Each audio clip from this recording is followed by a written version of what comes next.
નાના પાટેકરનો ડાયલોગ હિન્દીમાં, પણ હું ગુજરાતીમાં બોલું. અવાજ મારો હશે એવો તો આપણાથી ન થાય, પણ ગુજરાતીમાં આવી રીતે થાય કે હા આવી ગયા બધા ભેગા થઈને મારા મોતનું નાટક જોવા.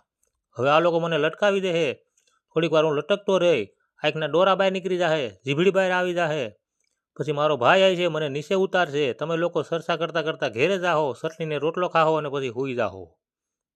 તમારો આ ડર ને તમારા બીકને લીધે આવી રીતે એક પછી એક મરતા જ રહેવાના છે. કાંઈ નથી કહેવું મારે તમને, કાંઈ નહીં. તમારા જીવનમાં કાંઈ નથી ફેર પડવાનો.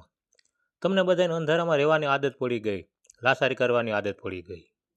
પહેલાં રાજા મહારાજાને લાસારી કરી, પછી અંગ્રેજોની, અને હવે આ ખોટા વાયદે દેવાવાળા નેતાઓની અને માથા ભારા માણસોની. આ લોકો ધર્મના નામ ઉપર આપણે બધાવે અંદરો અંદર, એકાબીજાના માથા કપાવે, અને આપણે પાછા કાપીએ. કાપો કાપો માથા કાપો.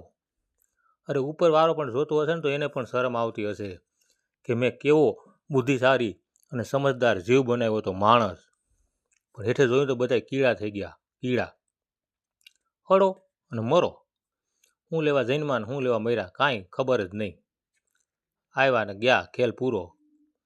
એક બોલપેનવાળી બાઈ બોલપેનના લખાણથી બધાને સુધારવા માગતી હતી.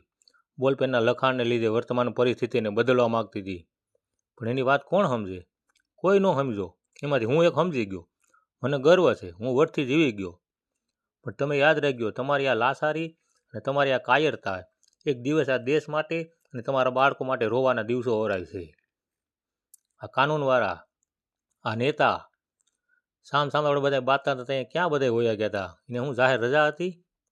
આપણી બાજુમાં હાંડિયાના કાન જેવડો એક નાનો એવો દેશ, ભવિષ્યમાં નકશામાં એનું નામ પણ ન હોય, પણ એક વાત એ ભૂલી ગયા કે એના ઘરમાં જે રોટલી બને ને એ પણ બીજાના દેશમાંથી દરાઈને આવે ને તો એ લોકો રોટલી ખાય. એ ખુઈ બનાવવાની એ લોકોને ત્રેવડ નથી, અને આપણા દેશને તોડવાની સપના જોઈને બેઠા. એને ખબર છે એ સપના જોઈ હગે, કેમ કે આ દેશ નમાલા માણસોનો છે, દેશ માટે કોઈને કંઈ પડી નથી, એટલે એ લોકો સપના જોઈ શકે. હું ફલાણો ને હું ઢીકણો ને હું પૂછડો ને. એક લાકડીને તોડ્યું હોય ને તો ગમે તોડી નાખે, પણ લાકડીના ભારાને તોડવું હોય ને તો બહુ મુશ્કેલ કામ છે. આવું મેં બીજા ધોરણમાં ભણતો હતો ને ત્યાં ચોપડીમાં વાંચ્યું હતું. હા, હું શું લે તમને સમજાવું? હું ગાંડો છે? હું ઘેલો છે? હું અડધો મગજ વગરનો છું? એ તમે જીવો ભાઈ જીવો, તમને જેમ ઠીક લાગે એમ જીવો, મને મારી રીતે જીવવા દો. કારણ પાણો ફાટે તો તમે ફાટો, તમે કંઈ સમજવાના છે નહીં, સુધરવાના છે નહીં. એ ભાઈ તું હાલ હાલ, મને ઝડપથી તું ફાંયા ચડાવી દે, હાલ હાલ હાલ.